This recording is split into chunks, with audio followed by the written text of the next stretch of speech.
Welcome to INS, the International News Service, your source for the most important weird news from across the globe. With news analyst Kevin Harrison, actor, comedian, and musician Mike Wiebe, and professional commentator Brian Camp. INS, the news you need.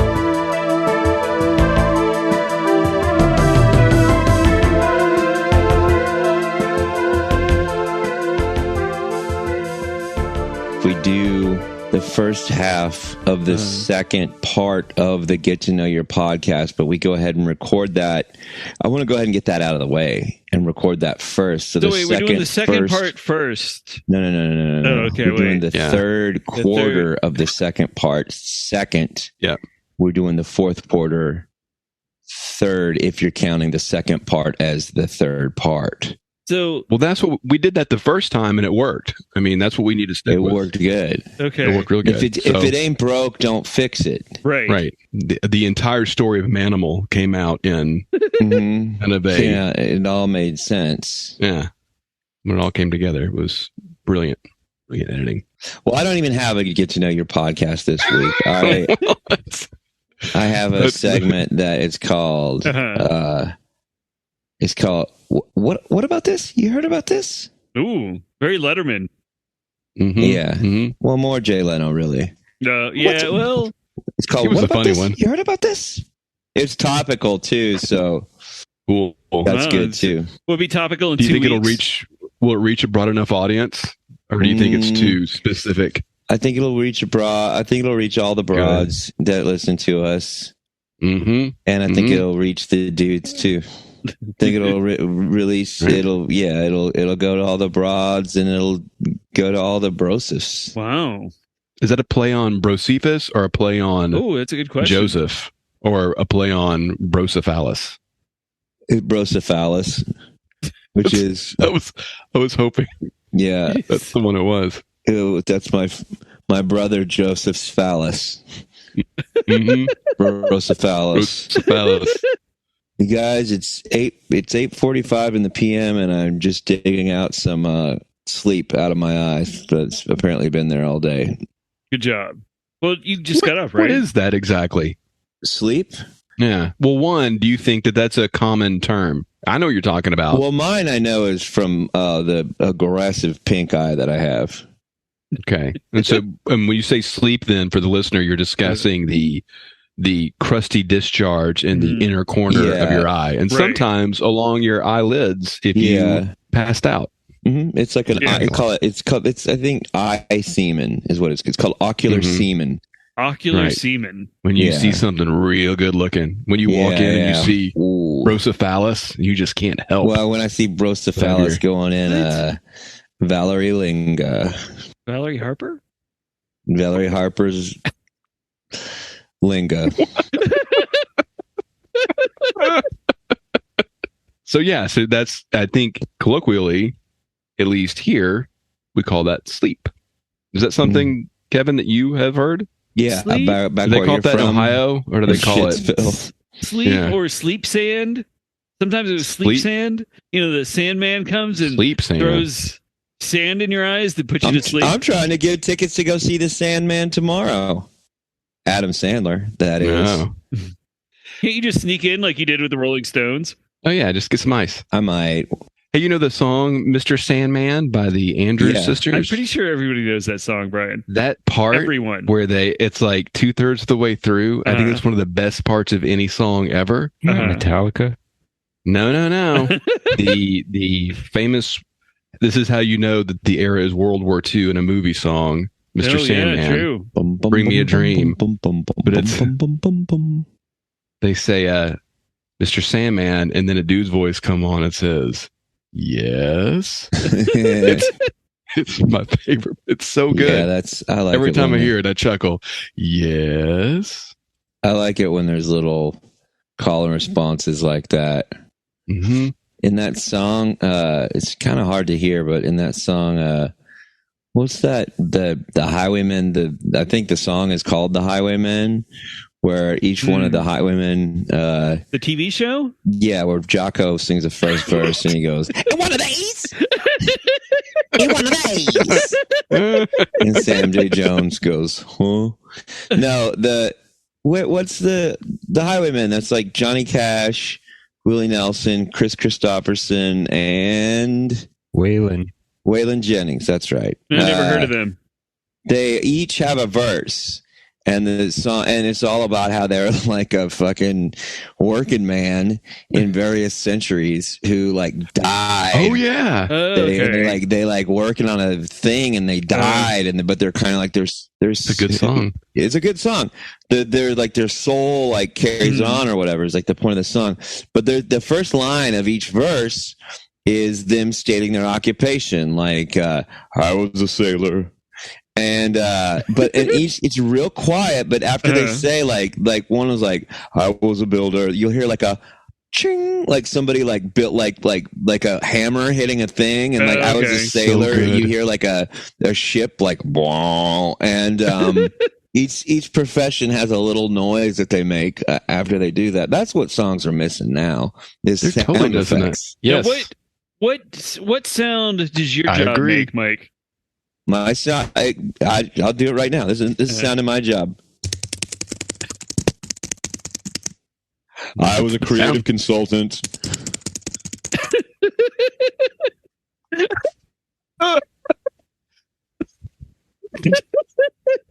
the lost fifth verse of the yeah. I was a junior creative at a small size startup involving VR and AR. Well, my job really though is a truth teller. No. I take it back.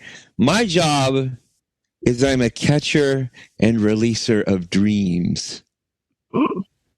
So you're sitting over 14-year-old girls' beds all the time. What? Dream catcher. You don't have dreams, Kevin? Everyone has dreams. I don't have a dream catcher. I catch them and I release them. You're just a sport dream catcher. Well, pretty much. I do tend to mostly go for the dreams that involve nudity.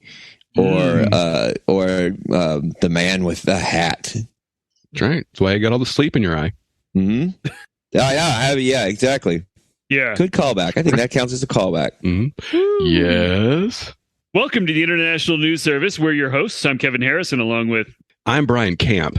And I'm Mark Ryan. I'm catcher and releaser of dreams, Mike Wiebe. And then who's that we have down there? Why, ladies and gentlemen, it's the catcher and releaser of sounds... producer, editor extraordinaire, Mr. Mark Ryan. Woo. Hey guys, I gotta go. Hello. No, you said you're gonna double duty to please that booty. Yeah, that's right. Those, your words exactly. That's the words that you used. Yeah. It was a binding contract. A little threatening tone in your voice when you said it too. It was hard for us to figure out what it was exactly, but I knew what it was. I've had to deal with that before. Mm-hmm. All right. Well, I'm going to get started now then. All right. Okay. Well, bye, you can't Mark. leave. No, you can mute yourself, but I want to see the industry happen. Really? Okay. This is like it's almost like we have what if we need a surveillance camera refer to you? I can't listen to both. Well, you can watch this. Well, I just want to watch you work. Okay. Well, this way Patreon that would be good is if it would a video of you editing the podcast. Oh, that would be very good. I was just silent. Me sitting in front. You were really excited to pay their $3 a month to watch Mark edit. Yeah. Let me sit at the computer here. I'll get it set up so you guys can really see what I'm doing. Oh wow! Because we can check in. We can check in now periodically. If you see all of us simultaneously waving our hands above our head, that is a signal that we have something that desperately needs your involvement. Right. Okay. I think this is a way. This might be the future right here. The way to do it. There's. I like it because for me, this is how I'm seeing how the Sao should gets made. For the listener, Mark has a monitor up with what looks to be several audio waveforms. Is that what I'm seeing on there? And some sort of track layout. This one's Kevin. This one here's Brian. Yeah, it's strong. That's a good looking. All that's gonna get cut out, probably. And then this is Mike. I'm peeking a number of times. Yeah, you always blowing everything out, right? I got the mic you told me to get. I know. It's my fault. I didn't say that. I just said I got the mic you told me to get. And let me make sure that my. Well, normally Mike's careful to be just like a real understated. Your sound is fine, Mike. His vocal quality he likes to sink it below everything else. I studied theater.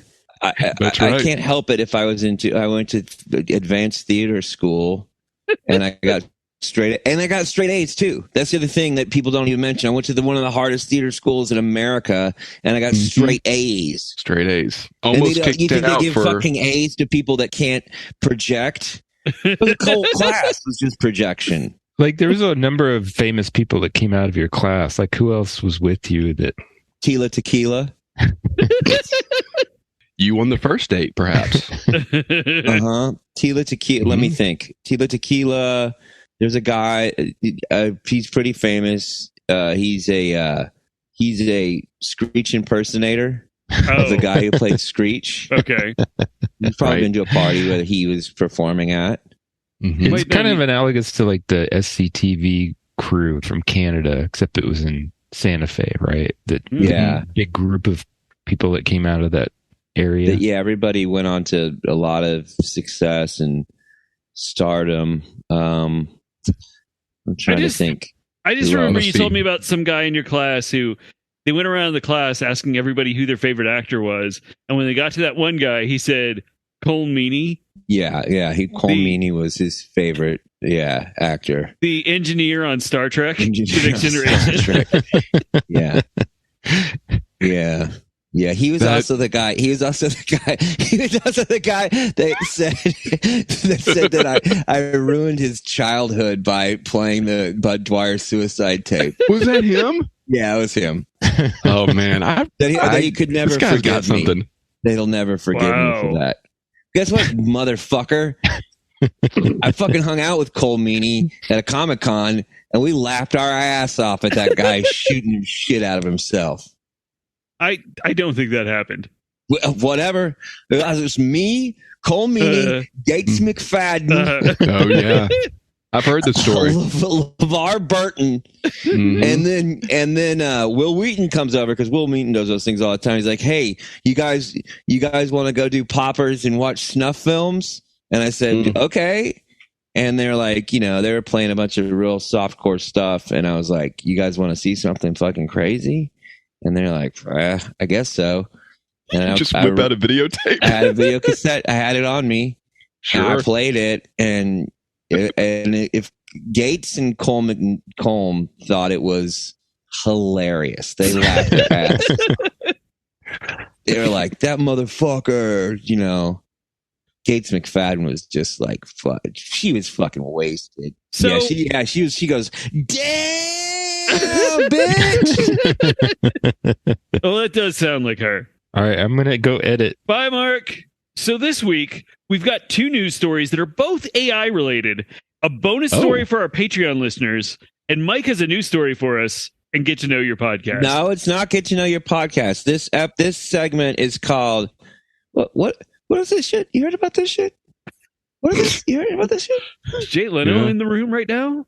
No, it's just the name of the podcast. If it sounds like something that he would have on his show, but he wouldn't swear. He knows better than that.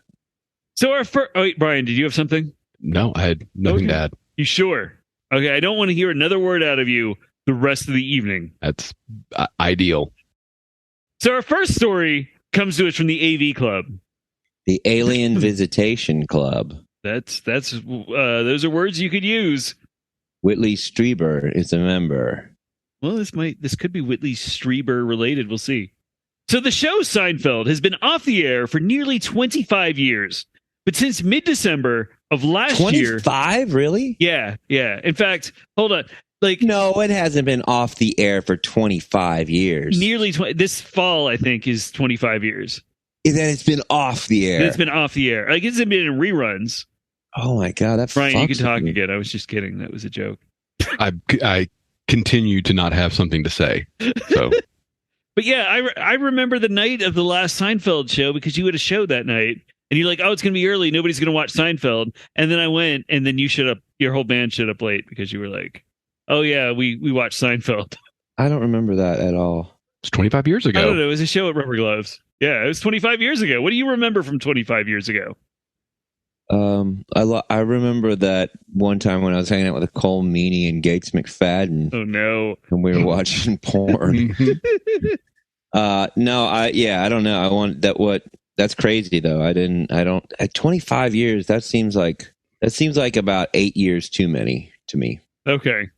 That's fair. Yeah. So the show Seinfeld has been off the air for nearly 25 years, or 25 minus 8, which would be 17 in Mike time.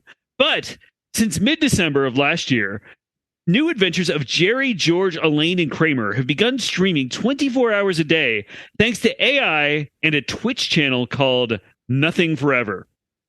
The episodes feature blocky, low-res graphic versions of the Seinfeld characters hanging out in a reconfigured version of Jerry's apartment, but they talk in clipped sentences with monotone, robotic voices. The episodes are also punctuated with a laugh track to emphasize jokes that usually aren't there, and they're interspersed with exterior shots of Jerry's apartment building and with Jerry doing stand-up. One of the co-creators said his collaborators made the show's artwork and laugh track, but, quote, everything else is generative, including dialogue, speech, direction, shot length, scene length, etc. He also said the show's grounding principle was to try to, quote, create a show that can generate entertaining content forever, unquote. Unfortunately, I listened to about 20 minutes while I was trying to type this up. And while it was kind of entertaining, it was only entertaining for its sheer weird absurdity. Like George telling Elaine he bought an old game show at a flea market, only for Elaine to ask if she can come over and watch it with her pet rock so her pet rock can show its enthusiasm. Or Jerry asking why the chicken crossed the park before adding that it was to get to the next slide. And before we close up here, I do have an update. Since between the time I wrote this and the time we recorded, Nothing Forever was temporarily disabled on Twitch. It seems that during one of Jerry's stand-up routines, he started making anti-trans and anti-gay jokes, including the statement that he thought all liberals were secretly gay. Then he pointed out that no one left and ended his set. Twitch has a policy against negative comments about both gender identity and sexual orientation, and they put the account into timeout.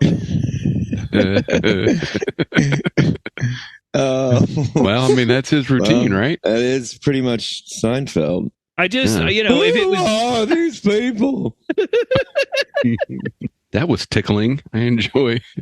It is kind of weird though, because you would think that you would just feed an AI every Seinfeld episode and that's it, and it would have enough to generate new storylines. Like, why would you do any? I don't know why. Well, the game show is a lift, right? That was the thing that actually happened. Set. Like, yeah. Kramer bought Merv Griffin's old set and put it up in his house. Also, there was an episode where Elaine had a rock, where she had a rock and she would put it in her pantyhose and beat people to death with him. What? Mm-hmm. That should you patterned after. I don't think that was the an best episode. Sean Penn movie ever made. Yeah.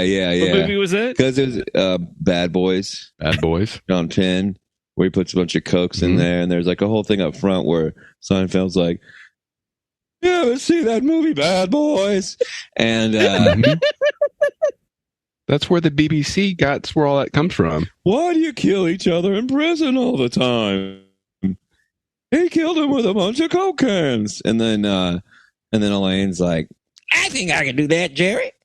And she puts a rock and some other rocks. Spot on, Elaine. I think I missed that episode.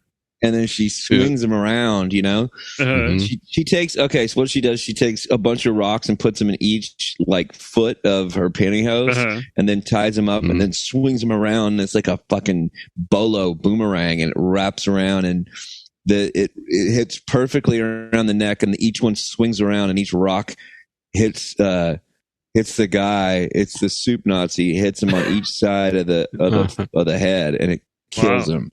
Yeah. And blood comes out of his mouth. But then the soup Nazi was in the last episode. What was his brother? Yeah, it was his brother. The soup Nazi's brother. I remember that. That was a weird episode. It was funny. But it was like a kind of an out there one. Yeah. I thought. Oh, Elaine, you killed the soup Nazi. And then Kramer like comes in and is like, "Oh, we gotta hide the body."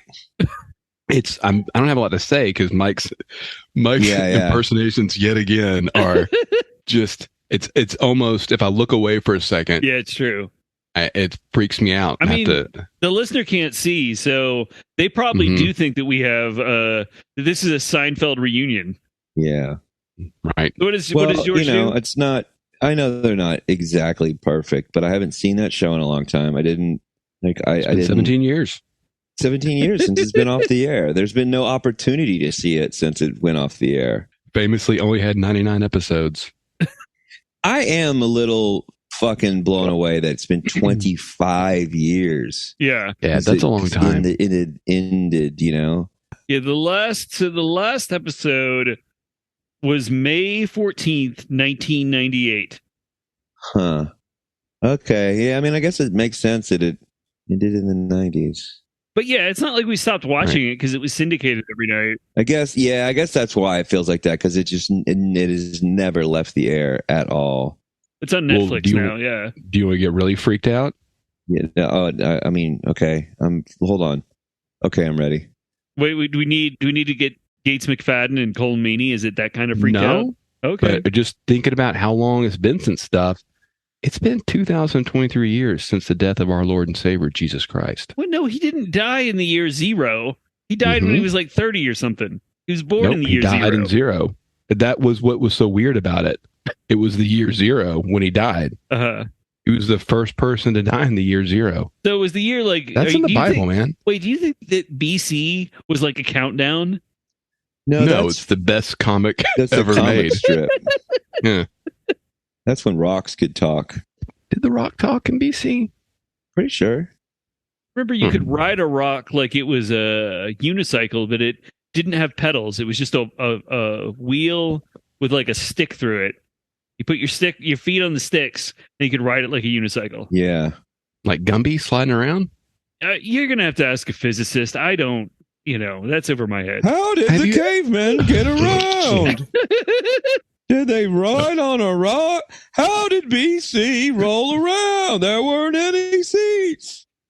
How did he get coffee when he was in his rock car? It's a 1957 Studebaker. Is that what that show is? Honestly, I'm going to be honest with you. I'm going to show a little bit of my real self and go, I've actually never heard Seinfeld talk before. And I'm just guessing. I'm guessing by the things that he says. I heard somebody do a Seinfeld impression once. I've actually never seen the show. Oh, that explains your Jack Nicholson as well. No, Jack Nicholson is. I'm pretty well correct about that, Jack. Who's Johnny? I know all the famous quotes. Wow. Where's Johnny? Yeah, man. Yeah. It's uncanny. So our next story comes to us from Vice. Which one? What the Victorians call the solitary vice, masturbation. Oh. My favorite vice, man, is getting a bunch of chicks like Lauren Hutton or... I feel like you're doing a Dennis Hopper. Angela Lansbury. Or wait, is that Christian Slater? Or what about Angelica Houston, man? Really good. For the listener, I had my hair. I was slicking my hair back. Okay, right. That gets into character. It's effective. It's a good tool. Did you learn that in Santa Fe at your advanced acting academy? Yeah, I learned that in advanced impressions. Guess who taught that class? Bobby McFerrin. Gary Busey. Rich Hall. I don't think anybody gets that reference anymore. He also taught a class on sniglets. So in 1899, Nikola Tesla detected a repetitive static radio signal, which he believed came from Mars. Ever since, people across the world have been listening for radio signals from space for an indication that extraterrestrial life might exist somewhere in the cosmos. But in the early 1970s, Cosmos Kramer. Cosmo Kramer. By the early 1970s, NASA was funding research into SETI, or the Search for Extraterrestrial Intelligence, and by 1984, the SETI Institute was created, which, among other things, is a warehouse for data collected from radio signals that are believed to have had an extraterrestrial origin. Now, many of these radio... Beam me up, Scotty. There's no intelligent life down here. It's something that Jack Nicholson has never said. He might, but I think he would have. Don't you think so? Like Witches of Eastwick era? Just like a bunch of people are fucking being jerk offs around him, and then he just looks around at him and just looks up to the skies and goes, "Beam me up, Scotty. There's no intelligent life down here." And everybody is, I don't know. Okay, continue. All I'm right, sorry. So back to these extraterrestrial radio signals. Now, many of the signals from space actually have an origin on Earth or are part of natural cosmic phenomena. So the goal is to find what are called technosignatures, which means they are sent with a pattern indicating an extraterrestrial intelligence of some kind. Of course, after decades of listening to the universe, they have found very few convincing indicators of alien intelligence until now. A team of researchers primarily at the University of Toronto and UC Berkeley had artificial intelligence analyze SETI data without any specific algorithm designed by humans. In the past, this kind of analysis has relied on algorithms which told computers what to look for, so that scientists were ultimately determining what extraterrestrial radio signals might look like without ever actually identifying one. Instead, these researchers asked an AI to identify and then classify what it thinks looks like a signal from an extraterrestrial intelligence. After an analysis of 480 hours, the AI identified 8 signals of interest that it determined had technosignatures indicating alien intelligence. Nevertheless, the researchers said further analysis is necessary to determine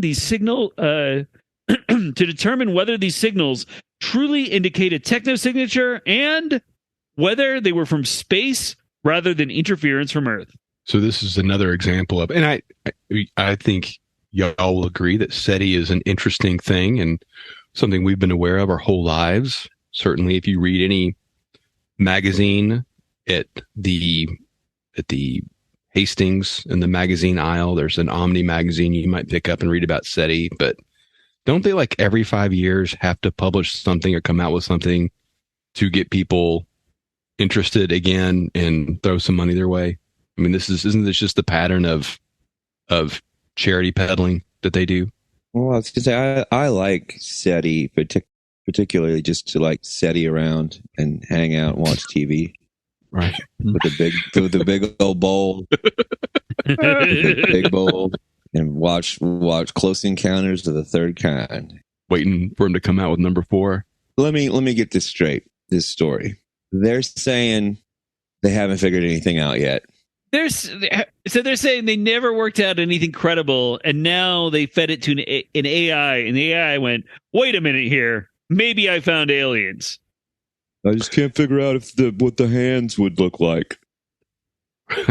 Does the article in Vice include some sort of link or way to get more information about SETI that ultimately goes to a SETI donation page or a SETI merchandise shop? No, I don't think Vice is the, hey, go off our website and look at another website kind of source. They got it from somewhere. Well, Isn't Vice just an AI anyway? It's all going to fund GoDaddy.com. Right. All websites. Are you guys following the money? Is that what's happening? A little bit. Well, we're doing our own research, so yeah. Maybe you should try it. You learned something. I'm the one who researched all this. I'm not letting you do the research for me. Well, did you research it? Because you don't even know where Vice got this story. You don't know how SETI's profiting off of this. It was published mostly by the team from Big SETI, from the University of Toronto, and this is just Big UC SETI Berkeley. trying to sell you more SETIs. But it was students. Did they publish it in People magazine? No, they published it in a journal. Well, you can call it a journal, but it's a magazine. I did pull it up and read part of it. They put it up in People Journal. No, they don't publish stories like this in People because they don't involve Christopher Walken and Jack Nicholson. Hey, man, I'll tell you about aliens, particularly Martians from Mars Attacks. He had a deeper voice in Mars Attacks by then. Mm-hmm. He's in that. The Martians. You just take the soul of a woman and make it more evil. Apparently, Mickey Rooney was in that too. Well, I mean, I don't know. Like, I'm sure there probably is some sort of signal, but I don't know that it's going to be radio waves. It seems like radio waves might be.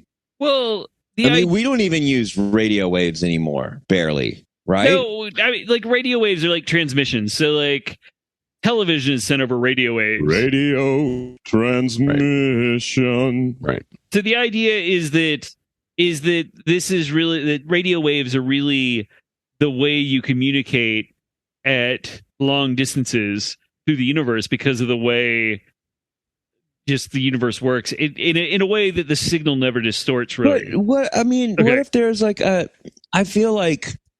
Okay. But if you can... I'm not even being condescending yet. If you can bend time and space, like which that's what they're like, we think that they can bend time and space or whatever. Okay. I mean, yes. I mean, we call it magic. They call it quantum science. Whatever. You can bend time and space and make wormholes and fucking yada yada. Right. Don't you think they're going to use something more sophisticated than fucking like the same shit that I get the Price is Right from? Well, so I just don't think that they're looking for like it'd be like I don't know. I just don't feel like radio waves. If a civilization is advanced enough to travel literal light years, right? I just don't. I feel like it's going to be there. I don't know. It's too crude, too rudimentary, too.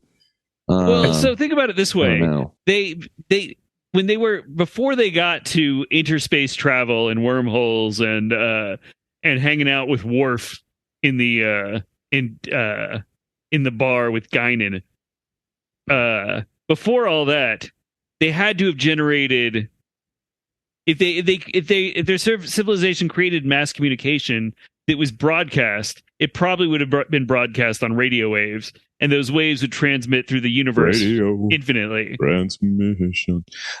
Yeah, but we crawled out of the, if our ancestors communicated through like pheromones and stuff like that, like we can't communicate through pheromones anymore. Like we can't it's so, or the way that like lower evolved animals communicate, like we can see that, but we can't like speak that language. Like we can't even speak fucking chimp or like dolphin. We don't even know. We know they're communicating. We can sort of recognize that, but that's only if we're looking for it. Like, this is something that I don't know. Like I just don't think that. I feel like aliens would be so advanced that radio waves would be a thing that they're not looking for. No, the idea is I'm right and these scientists are wrong is what I'm getting at. And they give them all this fucking money to make a giant satellite. And I can't even get a fucking... I have a PlayStation 5, but like next to no fucking games for it. I heard that in like a week you're getting a PlayStation VR 2. Supposedly, but I don't have any games for it. Nobody's fucking paying me to get games and play them all day. And that's what makes it advanced alien civilization. No, that's what makes SETI full of shit. And me, a righteous But I think that you're smooth dude. I think that what you're missing here is that they're very rarely broadcasting radio waves intentionally out to alien civilizations. They're listening for radio waves that might be out there that a civilization would have broadcast when they were at kind of our point of technology, because it is again it is a stepping stone to a lot of the ways you have to use the universe to mass communicate. I think too, if I can interject briefly, I think radio wave is an umbrella term for any sort of wireless communication. So even our transmission to satellites would fall under the heading of radio wave, and that might be a longer time span of a civilization's advancement, and it might be kind of a natural, but again, that pins us to our idea of the way a civilization would grow technologically, which is to Mike's point. And I think also the bigger point is that every science fiction author I've ever read has taught me that any sufficiently advanced species would suppress its own transmission of radio waves so we can pinpoint their location and destroy them, which is what any advanced species would do, because they would understand that ultimately any being or any race of people, any living organism's ultimate goal is to survive and cultivate as many resources as it can, and everything else is just competition. Can we all agree on that point at least? I don't know that I agree that that's the point of a civilization. I mean, if I learned of an alien species, I would immediately start campaigning to destroy them. What if they were Wookiees? Absolutely. If I could somehow find their planet and cleanse that planet of Wookiees. I know you're a happily married man, and I don't mean to impinge on that, but what if they were the sexy green ladies from Star Trek? No, I would kill them. Oh, bold. Well, yeah. I mean, it's not like they're going to. There's to save not going your to be marriage. That's the problem with the sexy green ladies, and that's the problem with the way SETI's thinking about radio waves. Is we're limited. The scope of our vision of what an alien race could be is limited by our own experience.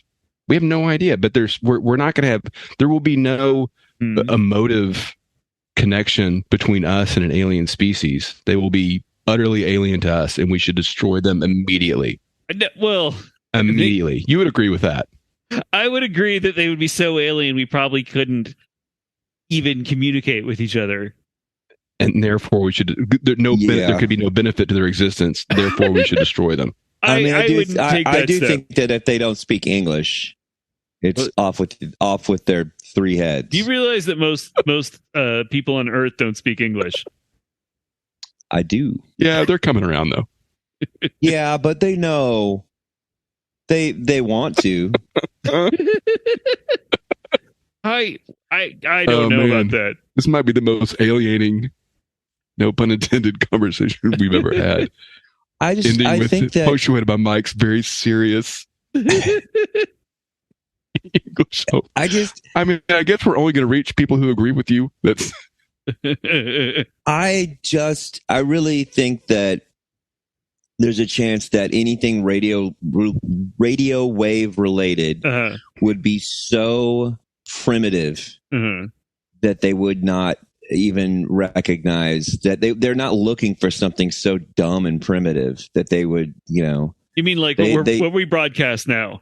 I'm talking about aliens. Well, they're not really broadcasting to the aliens. They do. We're doing the best of all that stuff, of the primitive of humanity. Right. We are its greatest, brightest, boldest, smartest. Oh no, oh no. But I just think that primitive, and here's the thing: this whole podcast is rebroadcast through the astral plane. It's broadcast through, I do sound bathing techniques to get it onto every chakral plane. What about this is a little bit of a different story. I'm talking about the act of creating these giant fucking satellites and sending out satellite dishes, like they got there in the SETIs, and then sending out satellites into the godforsaken blackness, shooting out, fucking stupid Chuck Berry songs. And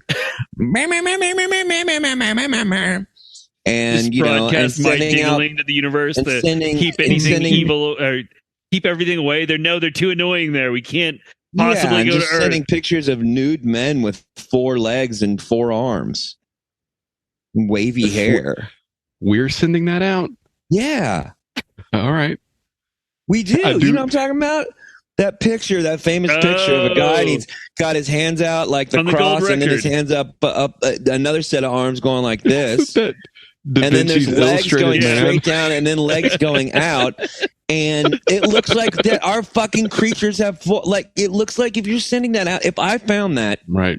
Uh-huh. I would think like, whoa, it's a planet where people have 4 arms and 4 legs Would you and need long, to destroy long that crazy planet? hair. Nobody's had that fucking haircut on Earth in 1,000 years, Now, would you want to destroy that planet or avoid that And he- planet? and a completely hairless body too. A Yeah. hairless chest, his dick, and we send a picture of a guy with let's send a dude with a big fucking hung dude, you know? They send some picture of some dude with like a regular sized hog. So you want to send dick pics to the aliens along with your address? No, let's just send our best and brightest. Your best and brightest dicks. Yes. I like the idea that maybe everything we're sending out is so overwhelming and intimidating that it has been received by alien species, but they just commit mass species-wide suicide out of fear of what we're bringing to the table. I mean, I think that's plausible. Like, oh no, they're coming our way. Well, to Mike's point, 4 arms, 4 legs, and big, medium size. The problem is they're seeing 4 arms, 4 legs, medium sized fucking crank. yeah. What we need to send is 4 arms, 4 legs. Mm-hmm. Big. I like the big puffy hair, but it's not representative of most males on Earth. Mm. Give him a handlebar mustache, a giant crank, and a tattoo. A tattoo with, a Spuds McKenzie tattoo. The original It party says- dog. There's original Mhm. party animal around Oh, it. animal. That's what the Little Rascals had, right? Was a Spuds McKenzie dog I think so. with the ring around its eye? Bull terrier. Yeah. That's right. That's the dog that got Alfalfa killed. Yeah. And that's Callback. good stuff. That's a good one. You Yeah. got to listen like 20 episodes ago to know what we're talking Yeah. about. Oh, so our next story is a bonus story. Bonus. If you want to listen to this, go to our Patreon and subscribe at least the $3 level. That's the Knights of Kevin level. And you get access to this and all of our other bonus stories. But I'll give you a little taste here. This, Hey, Kevin, real Yes. quick. People Yes. could spend more than that if they didn't want to do the Yeah. bare minimum, right? well, Yeah. there used to be a lot of other levels, but certain people wouldn't turn in the work that they needed to do, and we had to delist those levels. So there's a $3 level, there's a $1 level, a $3 level, and a $150 level where you get to watch a movie with us. Mm. We've only done 4 of those so far. Movies? Yep. Yeah. They've Oh, been yeah. very successful. Anyway, I'll give you a little taste. This next story might possibly be the dumbest lawsuit ever filed in history. A law story. That'll get them hooked. Lawsuit. It might be the dumbest thing any human being has ever sued another human being for. So I think it's time for a new segment called Mike. You heard about this shit? You guys heard about this shit yet? Know about this shit? You heard about this shit? So I'm glad that we had such a related story with aliens this week. Because Yeah. Oh, as cool. you know, there's a lot of stuff going on in the news right now with UFOs, right? There's the what do we call it? The government has shot down 5 UFOs at the time of this. Right. 5 UFOs. There was it started off So a week As ago, the, as of a week ago. as of a week ago. Who knows how many more have happened in the interim between the creation of this masterwork and Well, I mean, by the time y'all are hearing that, by the time you're listening to this, we will have actually caught a live alien. Wow. And hopefully finding out where they're from and determining how best to exterminate them from the universe. Yes. But I very randomly, worked up a story about a particular, it's because UFOs are in the zeitgeist. They're in the news right now. There's all stuff. It's what's on everyone's lips. Everyone is looking at each other and saying, you heard about this shit? You know about this shit yet? You heard about this shit? So I don't know. We'll see if any of these aliens end up being things other than balloons, or if we will capture an alien. If this will be the fourth contact where aliens. I do think that at some point we will make contact with them, and they will probably annihilate most people except for me, because they will find me delicious. Nope, charming.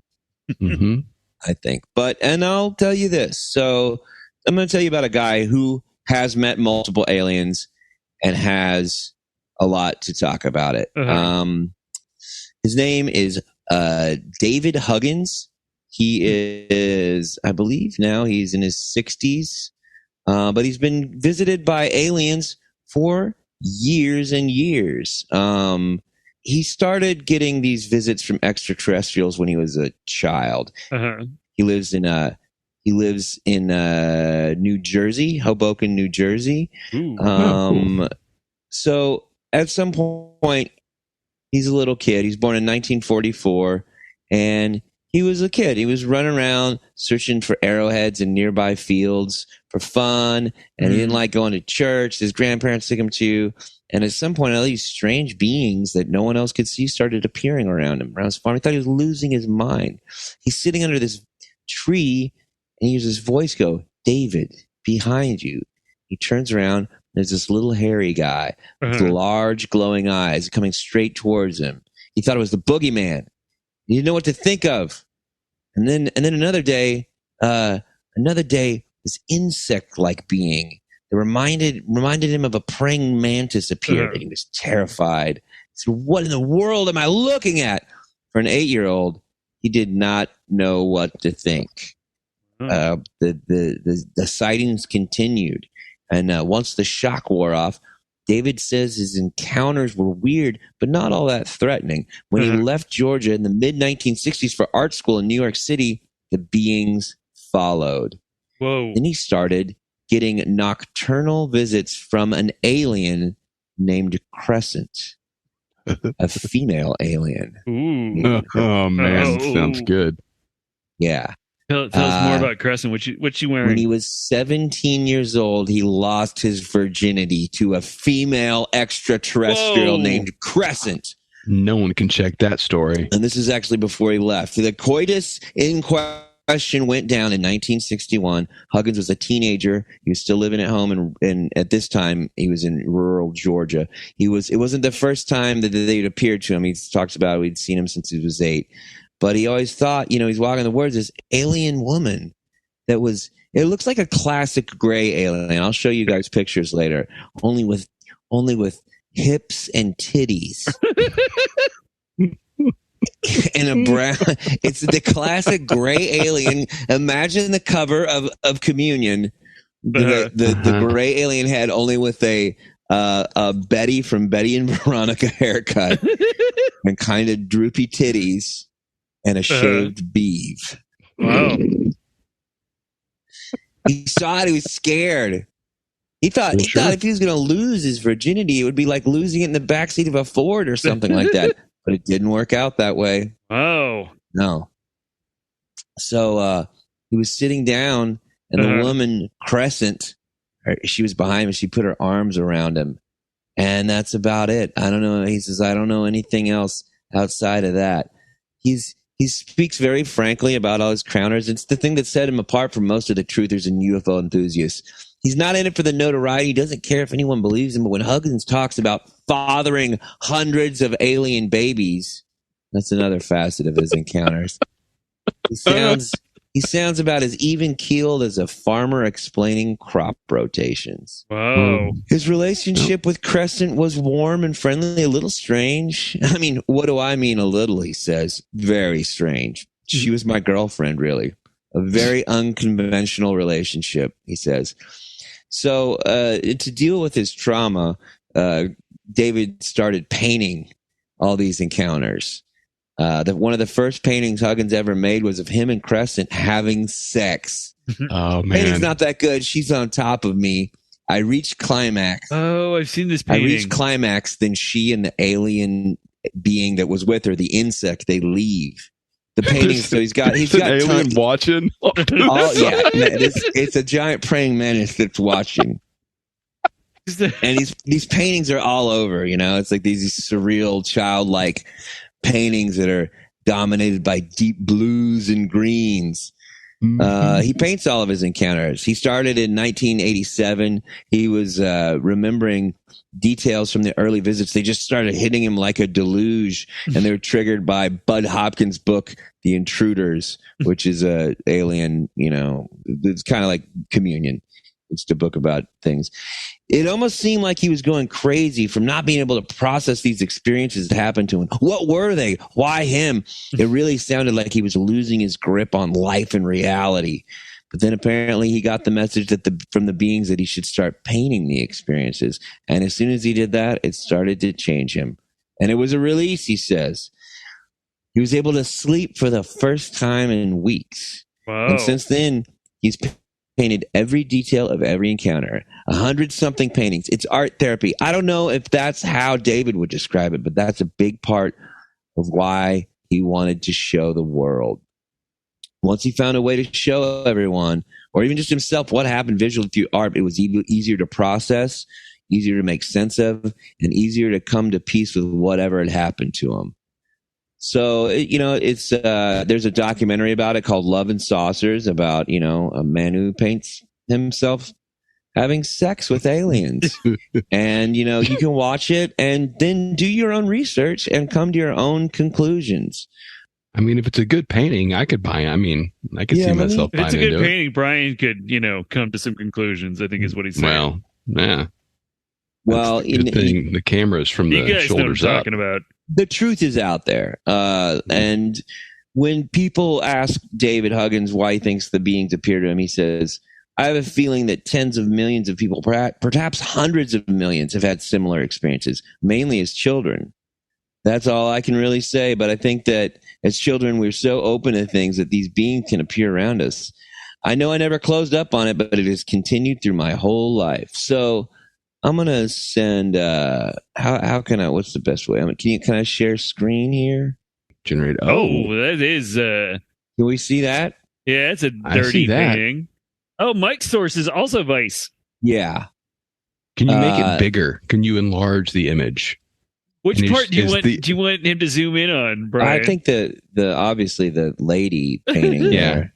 Is she holding up her own? I think she's covering herself. Well, she's covering. She's holding her titties. Yeah, she's holding her titties, offering them up in a way like, hey, big boy, why don't you come grab one of these jugs? You can have jugs in outer space. Well, and it looks like she's obviously they do. It looks like she's done her toes, and she's got a mani-pedi. Look how short. And I'm going to focus right here. This right here, guys. You see this? I'm using the cursor to show her vagina. We know what part that is. Thank you. Okay, but it is a very Betty and Veronica. You normally don't see. So she's got a very just kind of Caucasian body within a bone white gray lady face. Yeah, and then a kind of. It's a very rockabilly haircut is what it is. Oh, yeah. Yeah, it's like that Betty Page thing. Yeah. And she's got really short lower legs and long upper legs. Yeah. The proportions a little off, but that could just be an artist's choice. So I don't want to. Exactly. There is some artistic license in there. So I guess, the reason it feels like there is some sort of. Because I didn't know we were going to dive into such a UFO-centric episode. So the fact that that we are in the middle of a UFO boom, that we have, that our country, America, the United States of America, is being bombarded by extraterrestrial visitations, and that we are fighting for our very lives, that Kevin would have a story about this, and that I would just come upon this hot, sexy alien broad, right, with her she's got a lot of sternum between her cleavage too. Yeah, you really studied this picture. You have to. Well, yeah, it's called research. It's called doing your own research. And I've been doing my research on this painting for the last couple nights. Yeah, and also sometimes when I take breaks at work, right. In the private bathroom, in the one-stall private bathroom. Wait, do you have a private bathroom at work? Well, no, there's like, I go next door and there's this one bathroom that you can just, it's a one stall. It's a one that can lock a door and think about. Hey, Brian, by the way, Mike's boss listens to this show. He follows us on Twitter. Oh, okay. Anyway, go ahead, Mike. I'm talking, of course, about my side hustle job. Well, I'm sure he knows. I'm sure they have a printed image from a dot matrix Oki data printer of. It's just funny that in the age of, it's almost hard not to see pornography on the internet, that you have selected this artist drawing as your go-to inspiration. It's your spank bank. Because it is. I'll let you guys look at it again real quick. Yeah, there's a lot of space there. And like a weird abdomen. Her positioning reminds me of like when Marvel and DC would have their handbook with all their heroes in it, and they just be real women have curves, Kevin. Well, she's an alien. She's not a woman. What kind of? She's a woman alien. Touche. So I'm just saying that we are about to enter a new age, of a third age, if you will. We are going to make contact with all kinds of juggies from other galaxies. Get on board or get on home.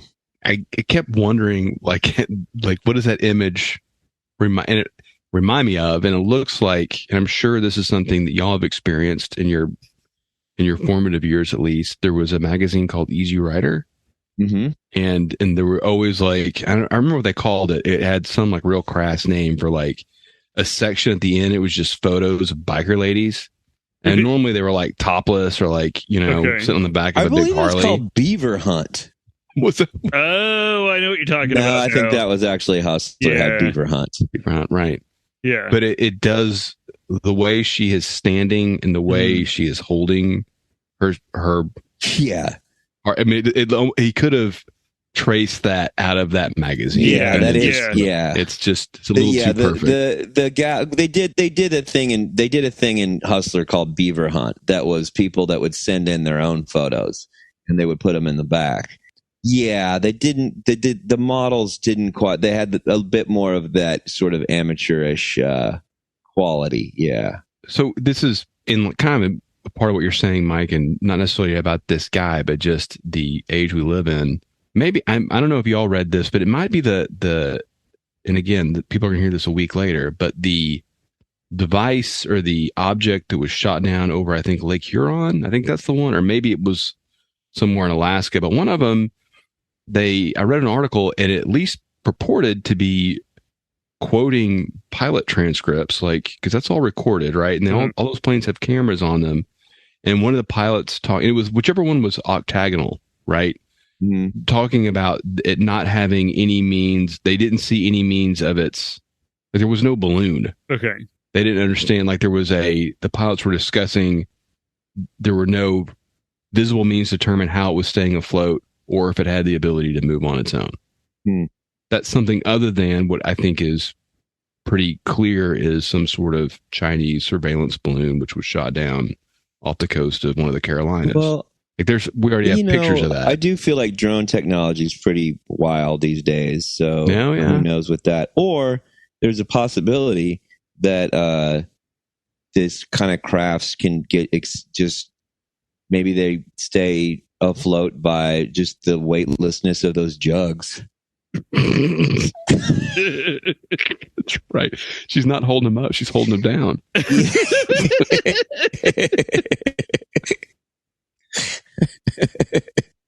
It is so funny because it is the most. It kind of looks like a trucker lady's body with a rockabilly haircut on top of a gray alien face. Right. It's strangely erotic. Anyway. Mm-hmm. So that wraps up another week of the International News Service. Find us across social media at International News Pod. Email us at internationalnewspod@gmail.com. And this won't open, so I don't know what the next line is. Oh, if anyone asks, tell them your solitary vice is INS. Check out the INS merch store at Redbubble and our Patreon. And don't forget to check out our subreddit at r/INSpod. We'll see you next week. I love you, Crescent. Thank you for listening to the International News Service. Don't forget to rate, review, and subscribe to the podcast. INS, the news you need.